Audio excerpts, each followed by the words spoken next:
And Margaret, are you ready to go? Oh, yep, sure am. All right, well, let's go ahead and let Margaret get going, and I will continue to moderate in the background, and let's learn about natives. Okay. Well, good evening, everybody, and thank you for joining us on this beautiful fall day. It's a great day to talk about natives because fall is the best time to plant trees and shrubs because it gives them a nice head start over the winter to grow their roots into the ground. And it's also actually a good time to start some native perennials from seed. We're going to talk about that a little later. So why do we want to go native? Well, going native is obviously for the birds, but it's also for the bees and it's for the butterflies. You see, native plants provide us with a great deal of beauty, but also they're the source of food that sustains our wildlife. And since most of us don't have black bears and bobcats to worry about in our backyard, wildlife typically means the native plants in our yard provide support for the network of organisms that feed the birds, the butterflies, the chipmunks, the lizards, the frogs, and the turtles that are all around us. So what we're going to talk about is how birds really live, some causes of the population decline, the links between the birds and the bees and the butterflies, and a selection of native plants, lots of native plants. So what you need in your yard. This is a cedar waxwing devouring the seeds of a flowering dogwood. Notice that they're berries. Birds love to eat berries. And because that nutritious coating there is just great for them. So they need food. They also need some water. The bluebirds are just dancing about in my little water saucer. They need a place of cover. This is American holly. Obviously birds can hide in there from predators, and it's also they can build a nest. This is a nest after I trimmed back some shrubs. They need a place to raise their young.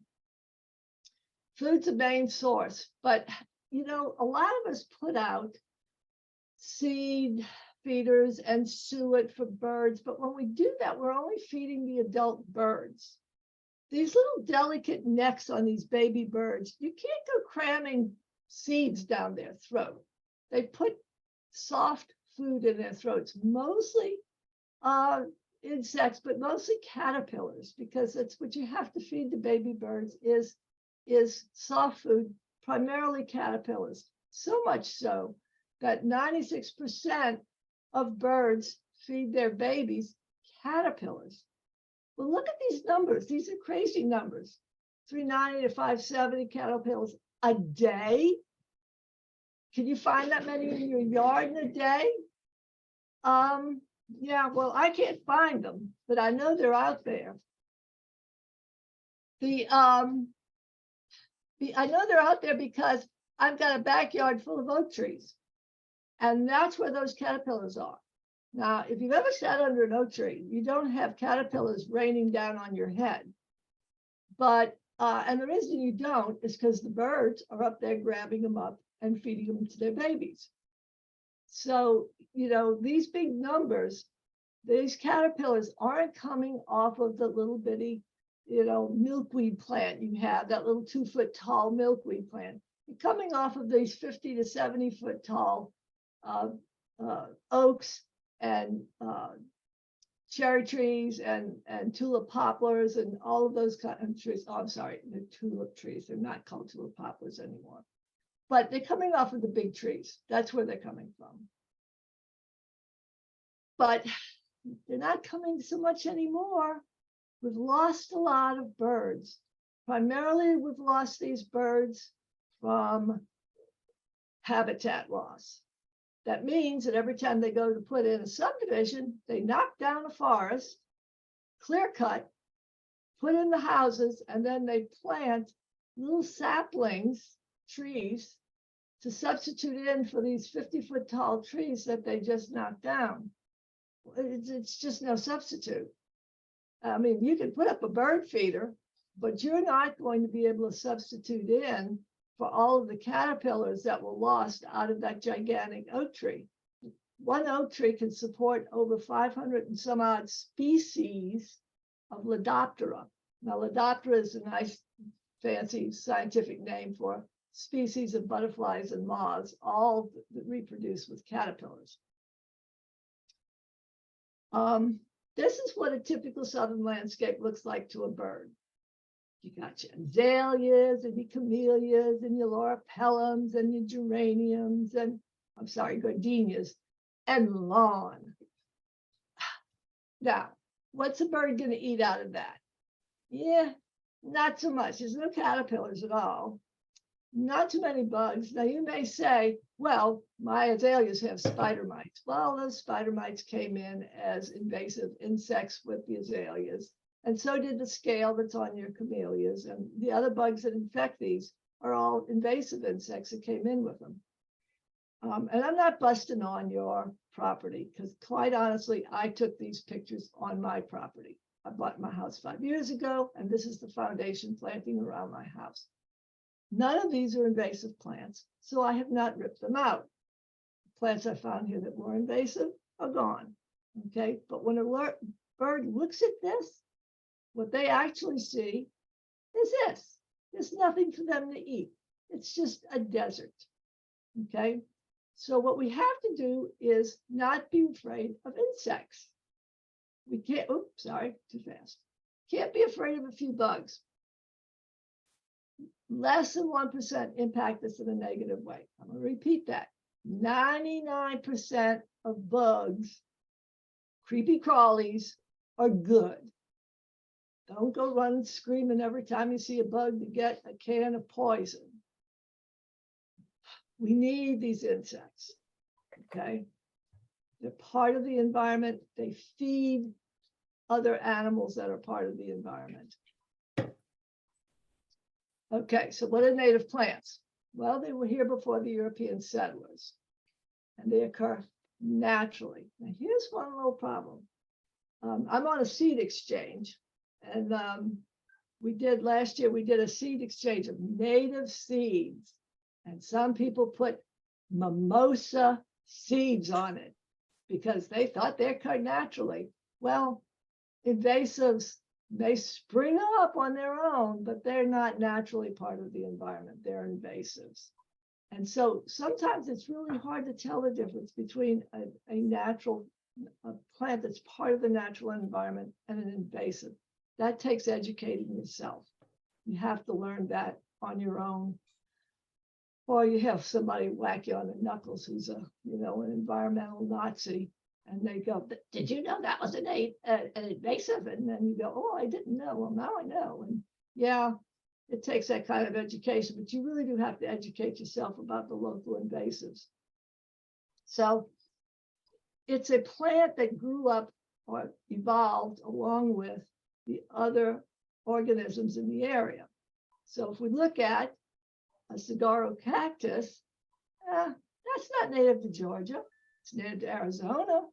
Some people like to consider it native because it's native to the United States of America. And I can wave my flag as much as anybody else, but I'm sorry, it just doesn't belong here in Georgia. A live oak tree? Oh yeah, that's Georgia all the way, okay? That live oak tree, you can sit under it and all those caterpillars will be up in that tree and the birds will be bouncing around eating them and none of them are gonna be dropping on your head. Don't worry about it. The reason why things need to be native is this. Now, I hate to hit you with the science, but I'll be quick with it. Animals are specialists. They'll eat one thing and not another thing. So why are they so picky about what they eat? It's because things poison them. This is a pawpaw tree. Over time, it got tired. This is, of course, I'm anthropomorphizing. I'm giving it human characteristics. It didn't think about it. The pawpaw tree that had poisons in it that killed off things that ate it are the pawpaw trees that survived to reproduce And so they made more of them. Okay. The insects that were able to survive that poison survived to reproduce. Well, it turns out that the caterpillars of the zebra swallowtail were able to survive that poison. And over time, the amount of poison the pawpaw tree made got more and more concentrated and killed off more and more bugs. And so the caterpillars of the zebra swallowtail that were less resistant died, did not make it to adulthood, but the ones that were resistant made it to adulthood, reproduced, and passed on that enhanced resistance to their offspring. So these two, the plant and the animal, are linked together. One's resistant, one creates the poison, but that poison it creates kills off just about everything else that tries to eat it. And that's the linkage between these things. That's why these native things have to grow up together. And that's why the host plant for the zebra swallowtail is the pawpaw tree. It cannot eat other plants because other plants have other toxins. Okay, enough of the science. The monarch butterfly has been the flagship insect for things going extinct. It's the one thing we've been worried about. Children all over the United States have been making paper monarchs and doing all kinds of projects for it. And of course, everybody was crushed when it was recently listed on the endangered species list. There are 11 species of milkweed plants that naturally occur in Georgia. I don't try to grow 11 species in my yard. Unfortunately, I haven't seen a monarch in my yard in 3 years. Wow. I grow the swamp milkweed. I've got it in pink and white, and I have the butterfly weed, Scotia tuberosa, an orange one, and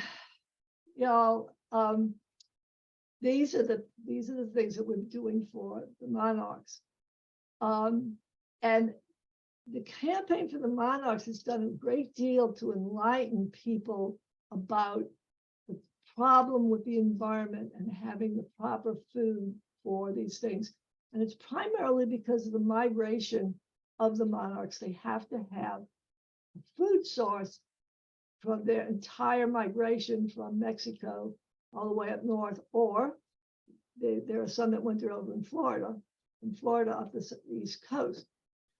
But one thing that's happened with this monarch education of the public is a lot of people have it in their head that all butterflies migrate. And that's not even close to being true. This is a list of some of the butterflies that are in my yard. So let's look at what they do. The red banded hairstreak host plant is oak trees. I've never had one fall on my head when I'm out there. It winters over on fallen oak leaves. Well, those are on the ground. The tiger swallowtail, it's in tulip poplars. I have tulip poplars and cherry trees in my backyard. They winter over as a chrysalis on tree bark, leaf litter, and leaf litter is on the ground. Eastern tailed blue, clover. Well, clover's on the ground. Gulf fritillary. That migrates to Florida, so that one leaves. Hummingbird clearwood moth. Cocoons on the soil. Again on the ground. Little sulfurs migrate to Florida. They're goners. Little wood satyr. Okay. Orchard grass. Well, grass is on the ground because when freeze comes, the grass just collapses down on the ground. So that's on the ground. They stay over as caterpillars. Common checkered skipper. Mallow family. Mallow family are hibiscus. And hibiscus is a herbaceous perennial. And of course, the first freeze comes and it freezes and that winds up down on the ground.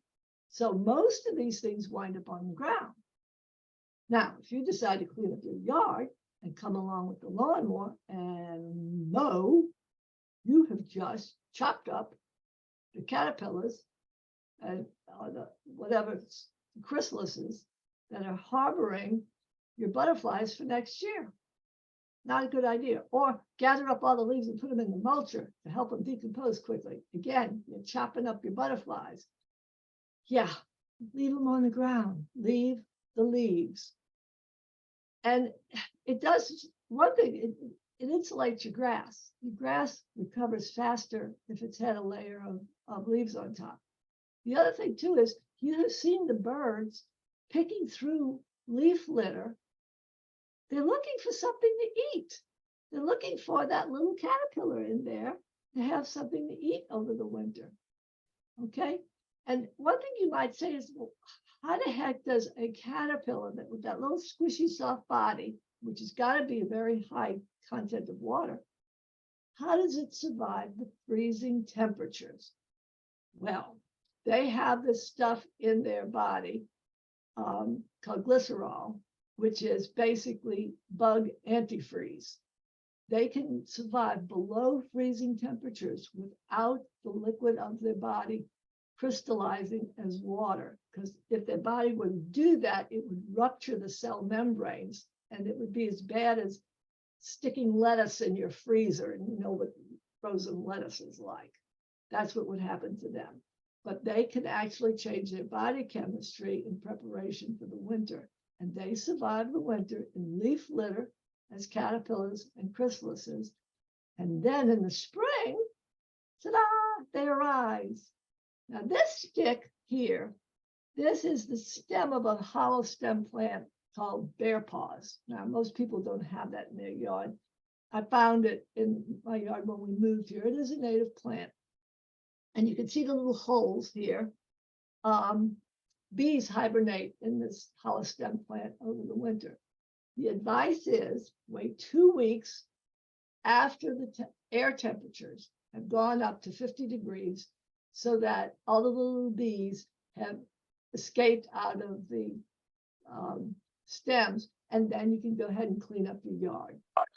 But you also need to be careful when you're pruning. I managed to scare the heck out of my husband this week. I'm a crazy seed collector, and I was collecting seeds from one of the Rebeckias, and I grab a whole pile of seed heads and just cut off the stem and then bring it inside. And I remove all the seeds out the top of the heads and then throw the stems in my little wastebasket in my office. When my husband was emptying my wastebasket, and a butterfly came flying out of my wastebasket. I had not paid attention to the stems when I collected them.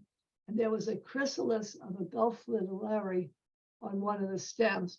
And in the nice warm temperatures of my office, it finished its incubation period in the chrysalis and came fluttering out. And we took pictures, and it went flying off. And we got to talk a little bit about cultivars and what's native and what's not native. A cultivar can be good, it can be bad, it can be okay. This top left one is the native purple coneflower. This green looking mess, that's nothing wrong with your screen.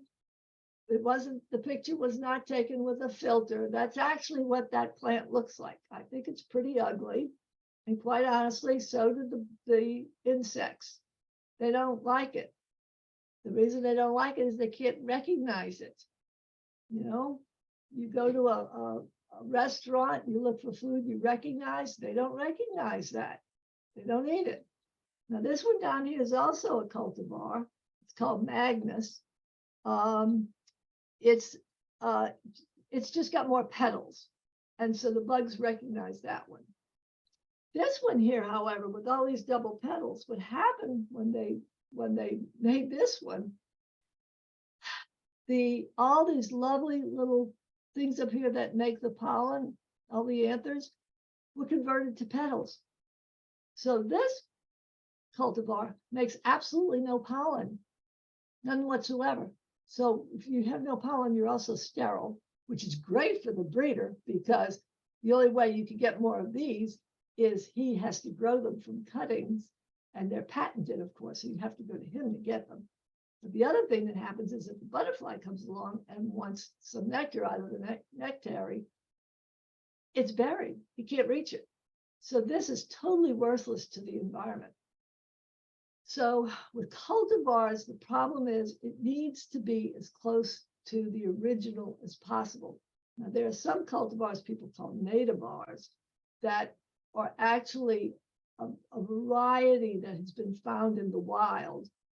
And it's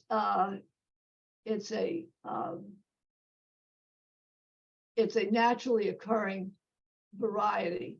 And so it's perfectly all right. So what you look at on names when you go to buy things, if there's an X in it, just X it out, you don't want it.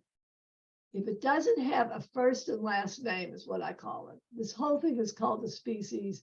Just one name is called a species. It's very confusing the way they name things scientifically, but it needs a first and last name. And then if it's got a little thing in parentheses, that's fine. That means that that thing was found in the wild in that form. And so that's a naturally occurring variety, and that's quite all right. Okay, so what do you got? What do you have to do for natives? Well, you've always heard right plant, right place. So what does that mean? The soil, the light, the pH, and the general growing conditions. Match the plant to your soil. Find out what kind of soil you have. Have your soil tested. Don't spend a gajillion dollars on buying additives for your soil. Native plants like the local soil. They grow here. Okay. I had a man fuss at me once. Native plants. You native plant people, all you ever say is native plants don't have to have any care. And I'm like, nobody ever said that. He said, well, yes, y'all do. Yes, y'all do. I said, I bought native plants and they all died. I said, did you ever water them? Well, you said they didn't have to have any care. No. You get it. It's in a pot. The roots have to get from the soil in the pot to the soil in the ground, means they have to grow. You're going to have to water them. They're less maintenance once established. They have to get established. For trees and shrubs, that's at least a year. For perennials, it may take a couple of months. But generally, you consider it to be an inch of water a week for the first year. Or in general, it depends on the plant you're working with, but that's a good rule of thumb. It's never no care, it's less care. Okay, again, don't change the soil, change the plant. Find out what's growing in your area. When I first moved here, I purchased over time 4 different native ground covers. And then I finally realized there was one growing way in the back, and I didn't know what it was. It took me a while to identify it, and I dug it up and I moved it out into the sun. And now I use it everywhere because it's growing prolifically, and it's just absolutely wonderful because it loves the soil it's growing in. If you look around your yard and see what's already growing there, you might find you have free plants, and just let them reproduce.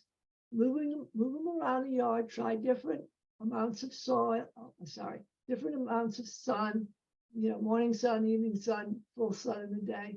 See what they most prefer. Because they may just be living on the edge of their optimum conditions. You'll find out what really likes to grow when you're in the situation. So what we're going to do is we're going to go through a bunch of plants. We're going to talk about the canopy trees, some understory things, trees and shrubs, and the herbaceous perennials. I'm not going to fool with annuals, ground covers, or vines. Okay, buckle your seats. This is going to be fast.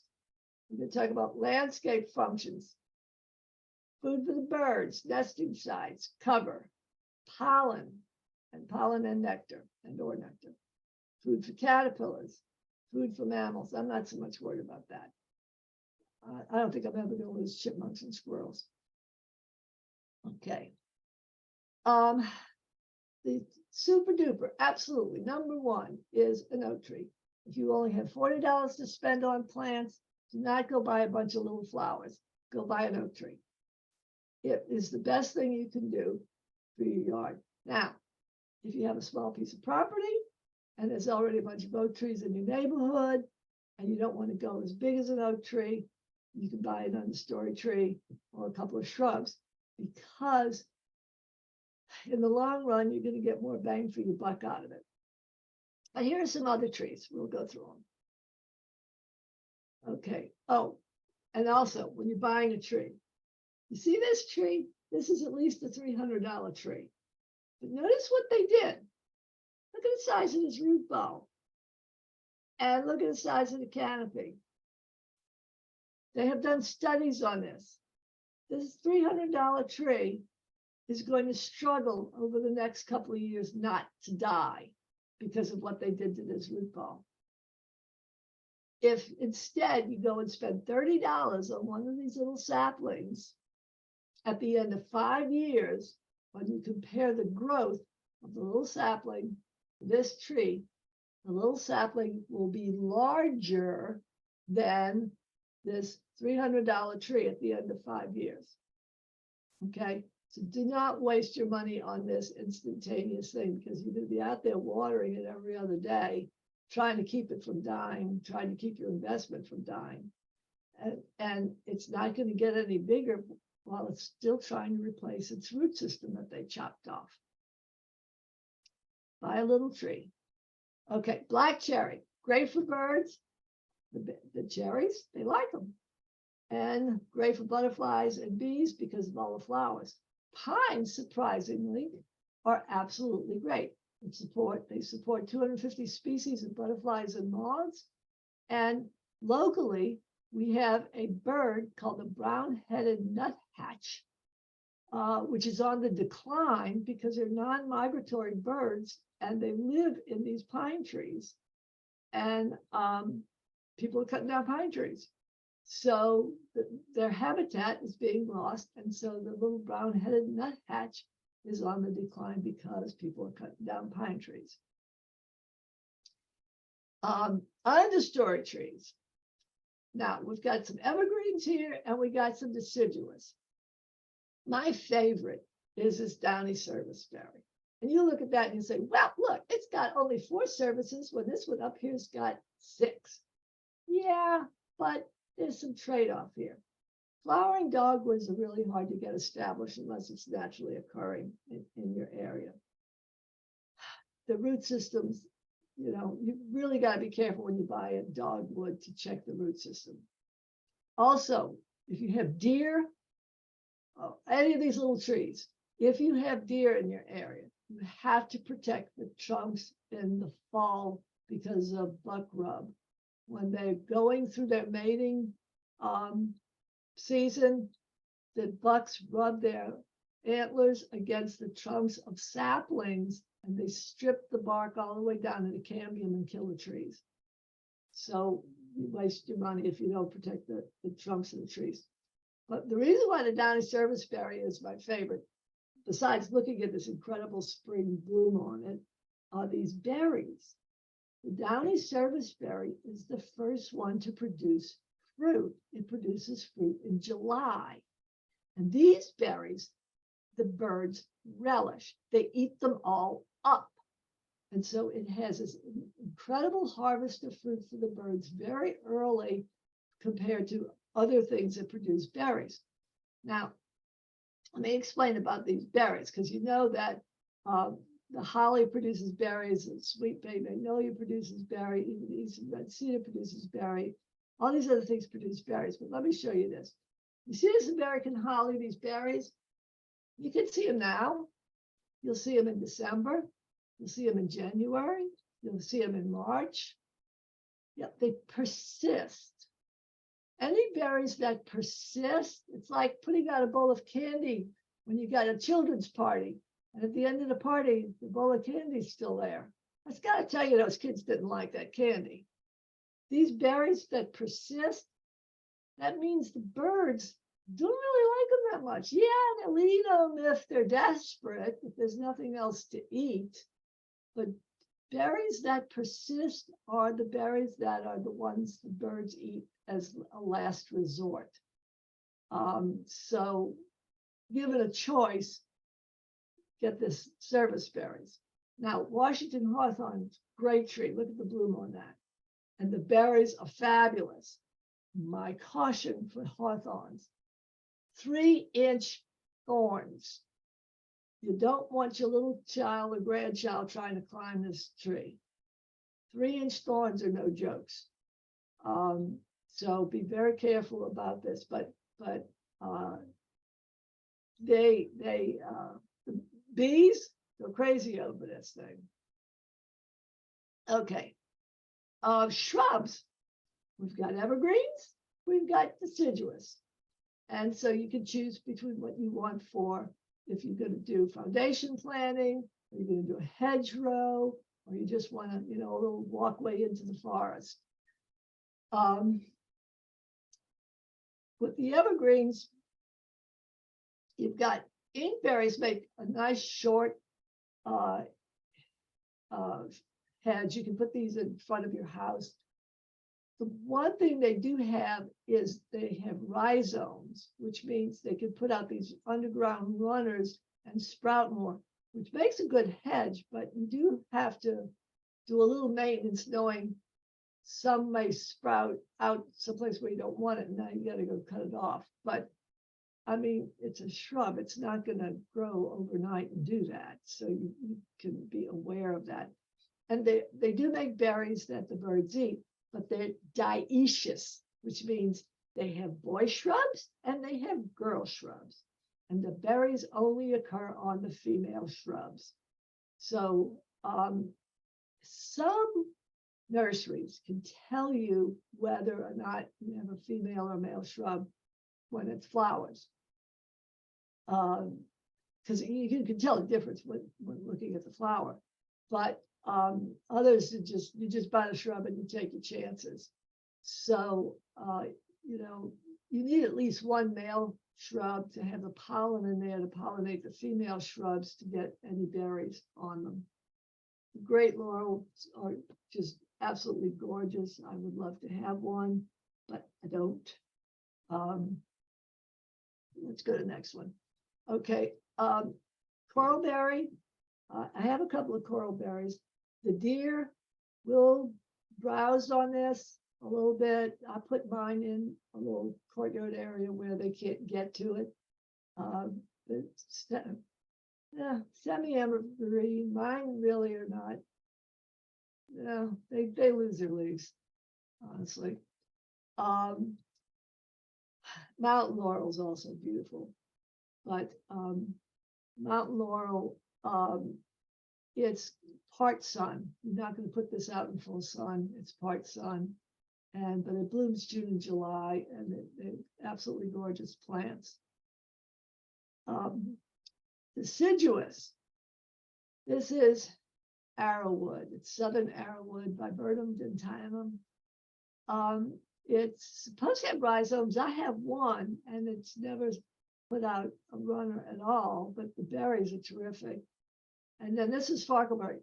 The Vansiums, this is blueberry family.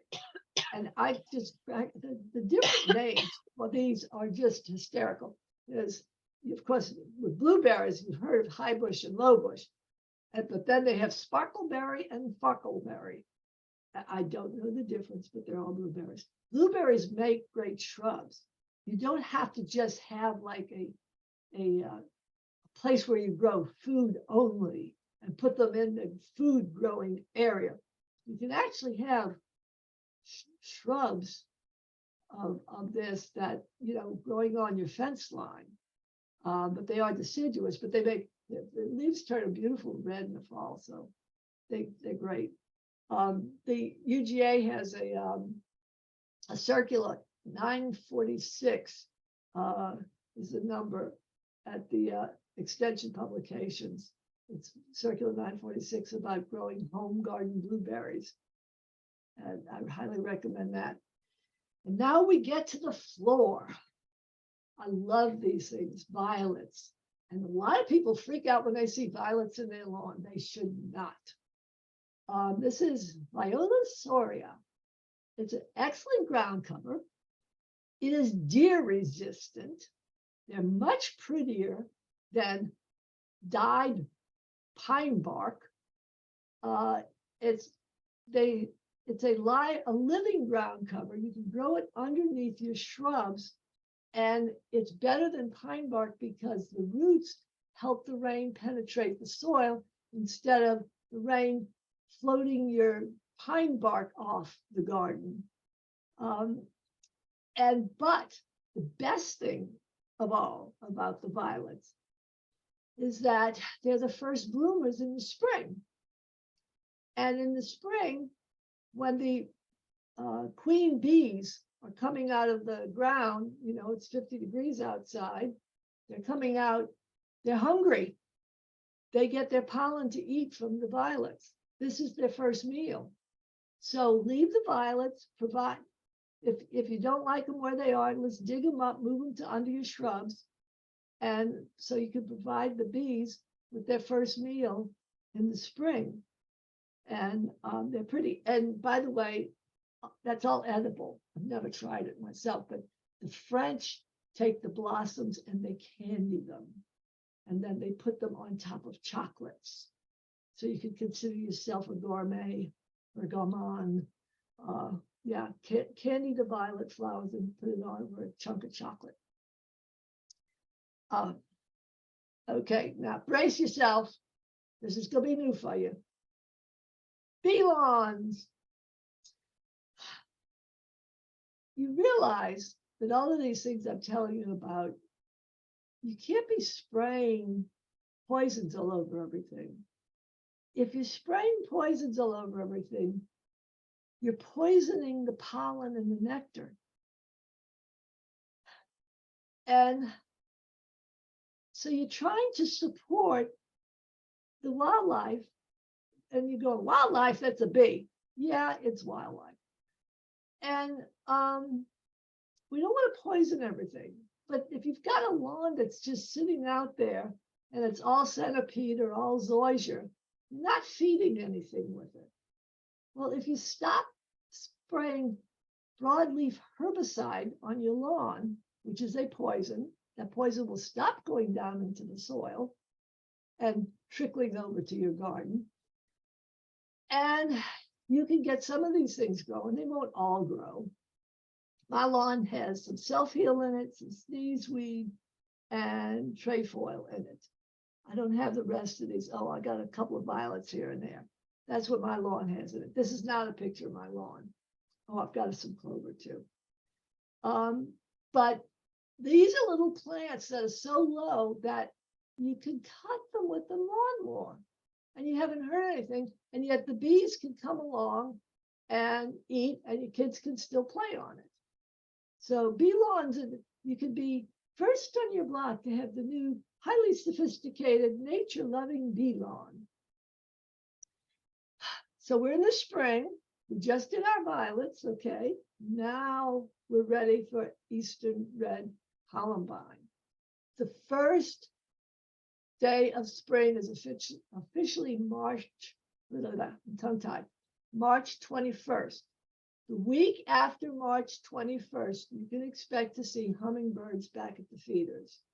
This is your hummingbird welcome mat. Hummingbirds love this plant. And the hummingbirds are too doggone fast for me to get a picture of them. So I just have to decide to take a picture of these without the hummingbirds on them. But when the hummingbirds come back, yes, I have vector feeders out for them, but I also have my columbines out for them. So that's in the spring. And then we're still in spring now. This is March to April. Golden groundsel is the part shade plant. It's a pachyra. Any pachyra, there's some pachyras that are sun, some that are shade. They're adorable little plants. People look at these and they confuse them with asters. If it looks like this in the spring, it's probably a pachyra. If it looks like this in the fall, it's probably an aster. Asters don't bloom in the spring. Just wanted to show you this little critter here. This is not a bee, even though it looks like a bee. It's a fly. It's a surface fly. So, but he's a pollinator, and he doesn't carry anything disgusting except pollen. We're still in spring, April and May, pink evening primrose. Now, the odd thing about this evening primrose is it blooms all day long, because most evening primroses bloom in the evening. They have like little biological clocks built in. This is, you can see this hill here. There is a succession of, I would say, 3 different plants. Right now, this hill is filled with blue mist flower. And after these evening primrose, penstemons come, notice force, because then after the penstemons is lance leaf coreopsis. And they're all planted on that hill, and I don't dig up anything and move it so the next flower can come. Because these will die down, and then the next one blooms. And then after that one blooms, they die down, and then the next one comes. So they just kind of sequence themselves on this hill. I can't find my bee pictures of these, but the bees love these. I would have shown you a picture of bees on them, but they do love those things. They get in there, they nuzzle in, and they get themselves coated with that pollen. Okay. Penstemons. I'm going to go through genera, okay, the genuses, because there's so many individual plants in the genuses that are worth mentioning. I just can't do one at a time. So if you have a deer problem, penstemons are a great answer because they're deer resistant. This one, the white one, is Penstemon digitalis. The deer took one bite of it and decided never again. Yes, there's toxins in it. This is Small's penstemon, or Penstemon smallie, and this one blooms in April, and if you deadhead, you can get another bloom out of it in October. The digitalis blooms May to June. Again, if you deadhead, you can get another bloom out of it in August. Depends on if you're deadheading or not. Now, let me say this. There's over 250 species of penstemons in North America. Not in Georgia. There's only 10 species of penstemons in Georgia. Do not be fooled by the word penstemon and say, ooh, that's a native. Yeah, it's a native in the northern Rocky Mountains. They need cool mountain temperatures to thrive. That's not Georgia. We got heat. There's only 10 of them that can handle our heat. Okay, so don't waste your money just because the thing says penstemon. Make sure it's something that can grow in Georgia. Monardas, I love these things. They're in the mint family, and mint tells you deer do not like them because they have an odor. Okay, so if you have deer problems, this is your guy. But look at this little fella. He's all snuggled. He's sleeping. And so is this one under here. That he's not looking for pollen underneath there. He's got his little feet hooked into the underside of that leaf, which I think is a better survival mechanism, because the birds flying above can't see him to, grab him. But he's sleeping. I love when my monardas are blooming because I can go outside and see all the little bees sleeping in them. And oh, that's, I guess, why they call them bee bombs. This red one here is Monarda didyma, which is, some people call it scarlet bee balm or just bee balm. The lavender one is Monarda fistulosa. It's called wild bergamot. And yes, you can use these leaves for tea. That's, Oswego tea. That's what this is, bergamot. If you're into Earl Grey tea, you know that to be Earl Grey tea properly, it has to have oil of bergamot in it. And that's where it comes from. This one here isn't as glamorous, but the pollinators still love it. It's called horse mint, or Monarda punctata. These first three are all perennials. The last one's an annual, but I just love the looks of it. It's lemon bee balm or Monarda cintrodora. And you can see it's going to produce a zillion seeds. It reseeds itself. Milkweeds. We talked a little bit about milkweeds. I'm not going to rehash all of that, but it was a 2021 Georgia Pollinator of the Year by UGA's propagation folks. And tick seeds. This is a Coreopsis species. These three here are landsleaf Coreopsis. This one is Coreopsis bacillus. It's called Golden Wave. And this is dwarf plains Coreopsis. Some dwarf plains Coreopsis are all red, some of them are yellow. It just depends on what, and thing is, when things are open pollinated, you get all different kinds of color combinations. One thing I found, oh, by the way, these are all self-sterile, which means their pollen cannot fertilize their seeds. So in order to get seed, you have to have two plants that have been grown from seed in order to have cross-pollination. So why do you care about having seed? Well, this goldfinch cares about you having good fertile seed. What I found watching this little guy, you can see he's watching me, he eats the green seeds. He doesn't wait for the seeds to turn brown. In fact, he bypasses the brown seeds. He's eating the fleshy green seeds. You're not going to get fleshy green seeds if you only have one plant of each. They have to have been fertilized, and so that you get a good seed embryo, and that develops, and then the birds come along and eat it. So this is one of my seed gravidas. Yeah, they eat seeds.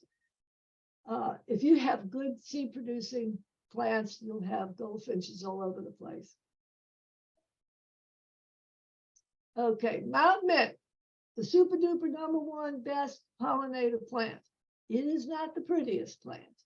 It is the best one for attracting pollinators. Now, I gotta tell you a little secret. When you look up plants, it'll say it attracts birds and butterflies and bees and native bees and bumblebees and beneficial insects. Well, when you see beneficial insects, they need wasps. Okay, now don't freak out because it says wasps. Wasps are good to have because you're not going to be spraying insecticide on your plants because you don't want to poison these little critters when they come to get the pollen. So why do you want the wasp there? Well, they're coming to get pollen to feed to their offspring, but they are also meat eaters, and they will eat the aphids. They will eat the bugs that you don't want on your plants. And so the way you avoid having, your plants infested is you never plant a patch more than, say, 3 feet or 5 feet by 5 feet. Do not plant the entire back fence of your yard in one kind of plant. That is sure to invite an infestation of bugs. They call it drifts. You plant in drifts, 3 foot by 5 foot. That's enough to get the pollinators there, but it's not so much that you're going to have an infestation of bugs that are going to eat it all up. But you will get in your beneficial insects, meaning wasps. Okay. The wasps do not care about you. They will not chase you down and sting you. They just want to come and get some fresh meat to eat. And that's those bugs that you don't want. Liatris, that's a great species, very stunning plants. This is the only Liatris I grow, but you can see the bees love it.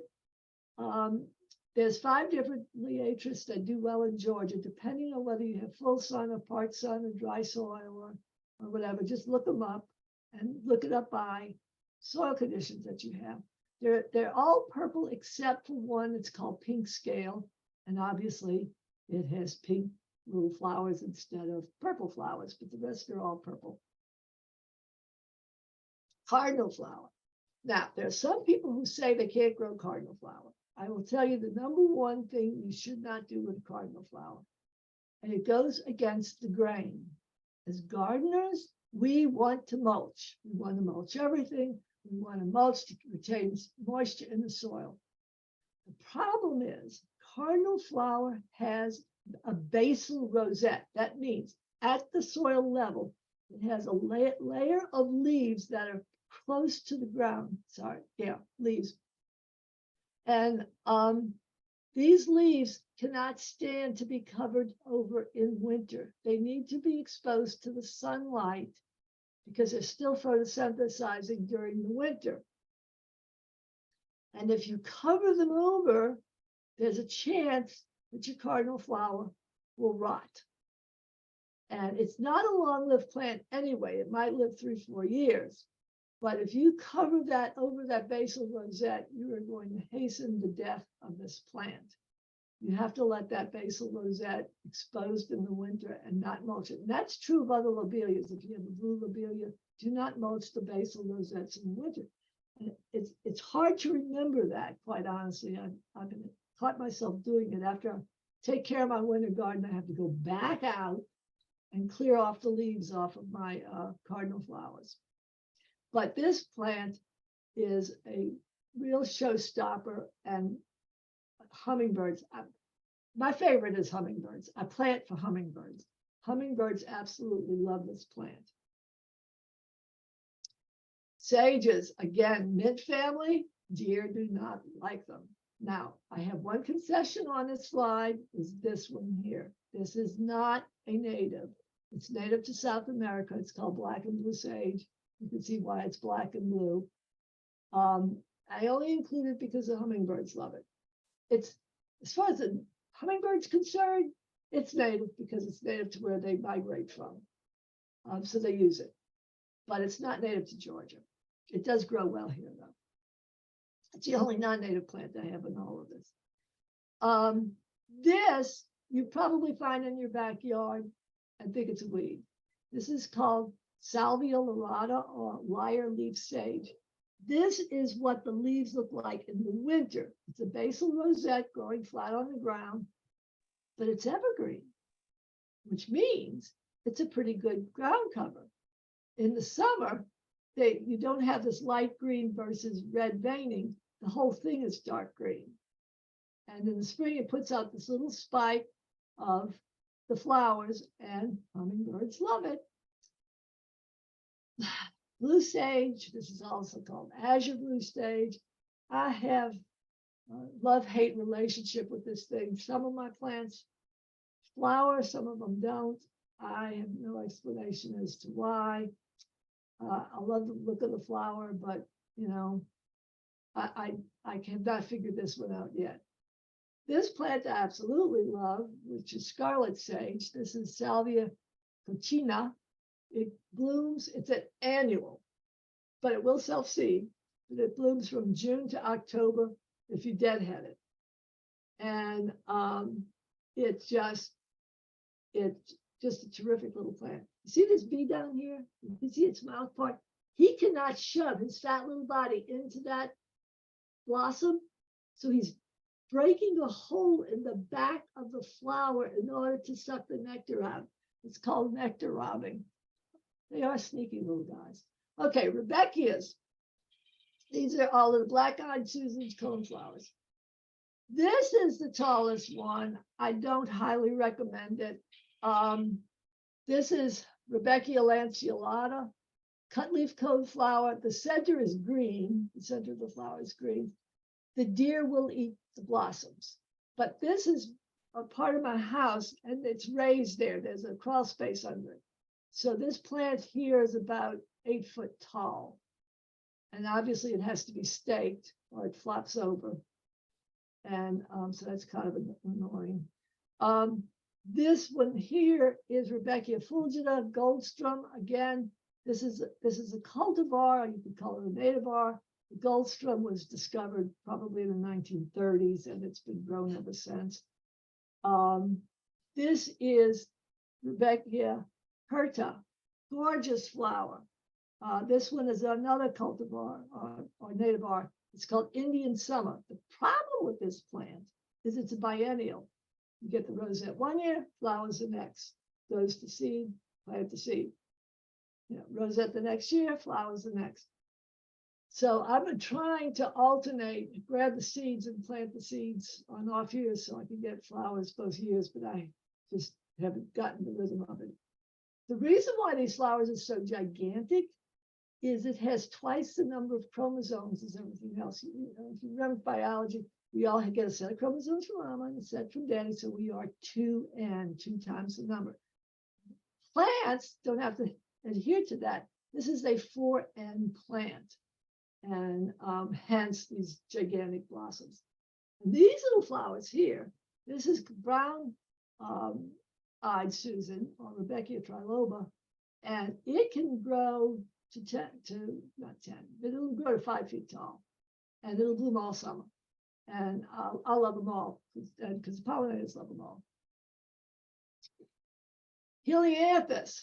Now, the only reason why I put this one here is because that's people's idea of the sunflower. Native sunflowers are more like this. Okay. There are 11 species of native sunflowers to Georgia. Some grow in full sun, some grow in part sun, some grow in the shade, and different soil, you know, clay, sand, etc. If you want sunflowers, look around your neighborhood, see what's growing, and take a picture.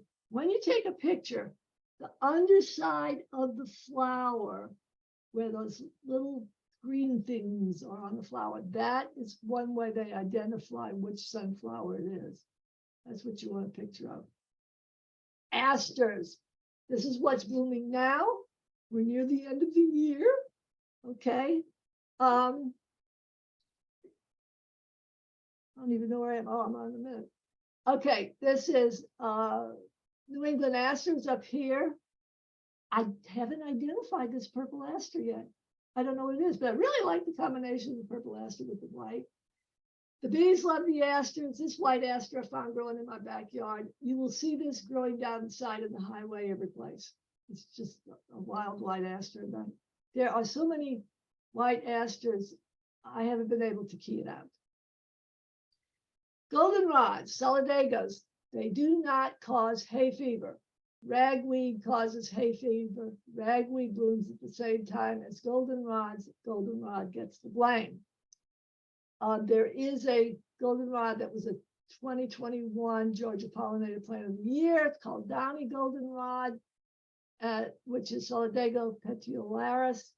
I don't have a picture of it.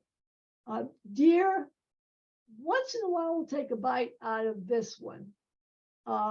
This is, what is this one?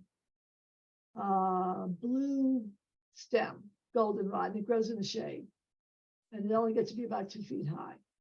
This one is wrinkle leaf goldenrod, Solidago rugosa.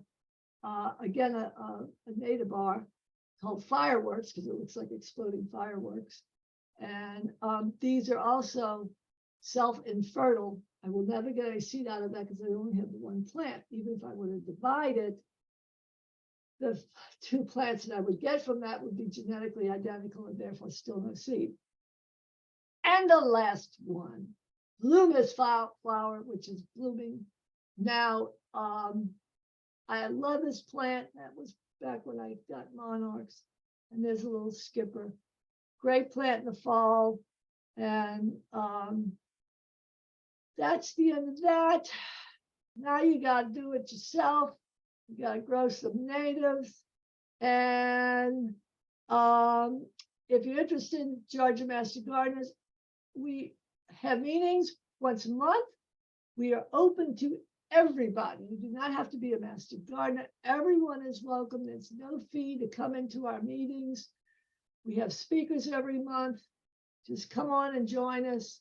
But go to our website. That's the website. And if you have questions, this is my email down here. We have a member of ours who is going to be at a library. Let me see, I forgot which one it was. Wrong way, Margaret. Duluth Library, January 28th, and she's going to be giving away seeds January 28th at Duluth. And I'll go back to this so you can see this. Ta-da! I'm overtime, huh? No, you're doing really good. I think you're at 2 minutes past 7. So that's actually really good. Thank you very much, Margaret. That was awesome. Lots of really good information. So if anybody has any questions for her, please go ahead and just put them in the chat box and I will read them to her so that she can hopefully answer them. Although really you were pretty informative, so I don't know how many questions people might have, but that's still good nonetheless. Anything interesting here? Just thank you. Hello? We'll give You're it a welcome. minute or two for people to rack their brains. Nicely Right. done. Great photos. Thank you.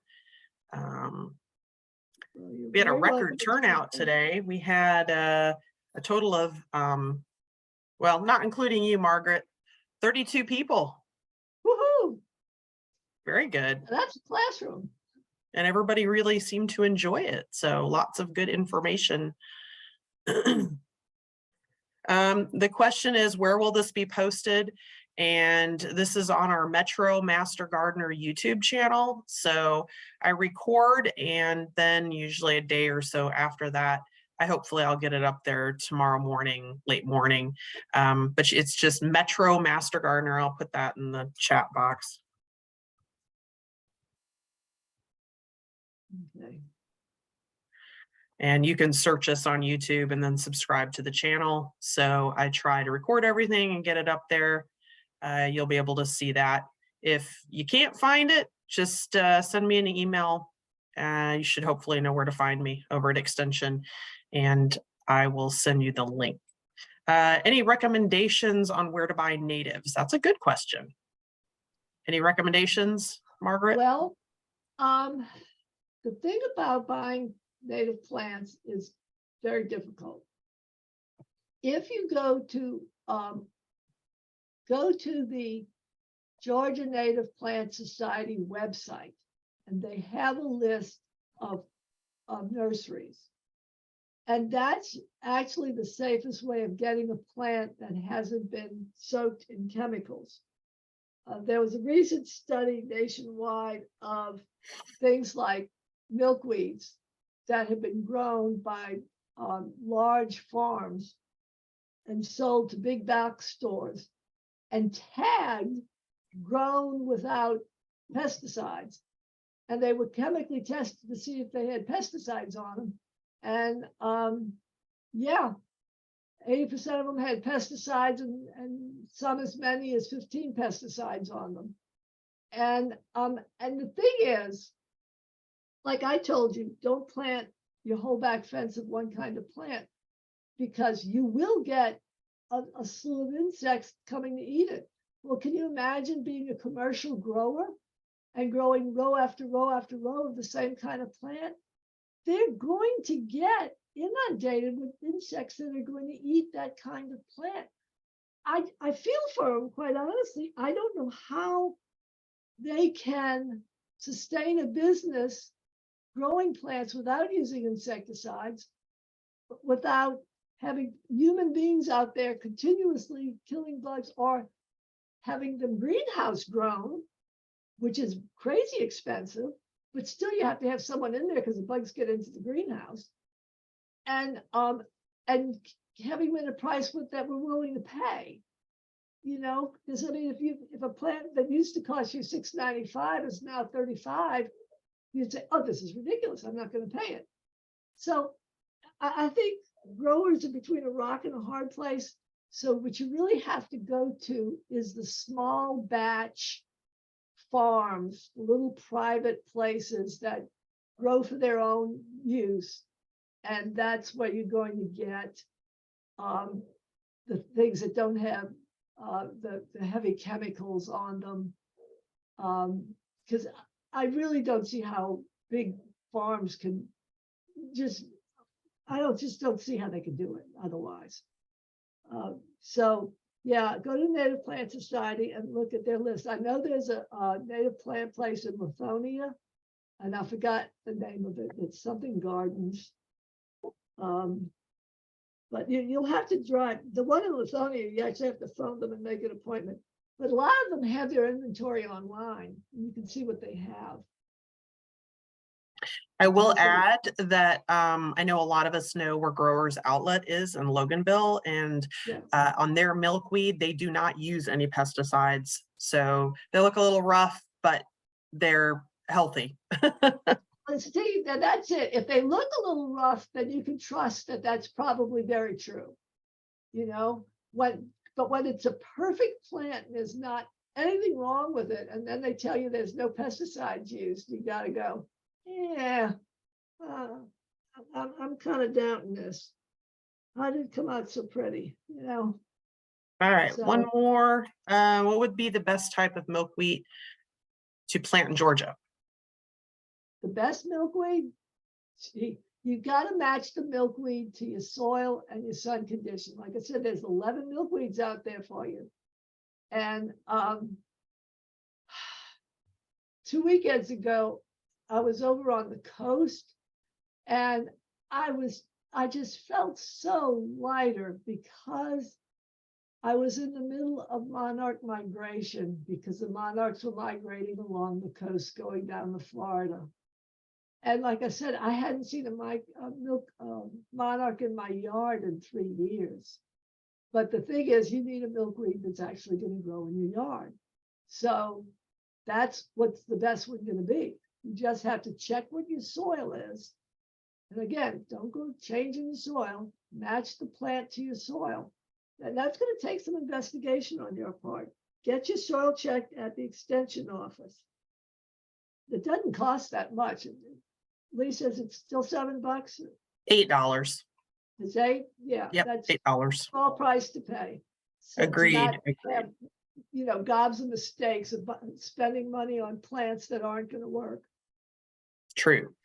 Okay, let's see. I don't really see any, just some comments. So Linda Pollock says, as dry as October's been, she hasn't had to water any natives in her front yard, which is true. They're pretty hardy and you don't have to baby them once they're established. And Right. then Karen Hanley says, Surfscape, I guess these are native plant nurseries, Beach Hollow and Clarkston. And they have some weekend hours right now, apparently. North Georgia Natives That's in the good. Milton area, Cottage Garden in Lithonia. Yeah, And that's then, a cottage garden. yeah, and then Nicole says she's getting monarchs and they have eaten all her plants, which is fantastic. Awesome. And let's see, Linda again says we have 4 milkweeds for Georgia, A. tuberose, variegata, A. verticulate, and A. incarnate. And those are the only ones that are recommended for Georgia. Let's see, Amber says lots of opportunities when you join the Native Plant Society. Yes. So go to Native Rescues because they'll have sales where they'll put a lot of these on sale. And then Barb Larson says Perimeter College Native Garden plant sales in spring and fall, Panthersville Road in Decatur. So doesn't look like I have any more questions, but yeah, some good locations to get some of those native plants, and some testimony on how natives do really well, even when we have the feast or famine rain that we get here in Georgia, which we're in a famine right now. So Oh, that's the truth. but that is awesome. So yay. I'm going to go ahead and stop recording.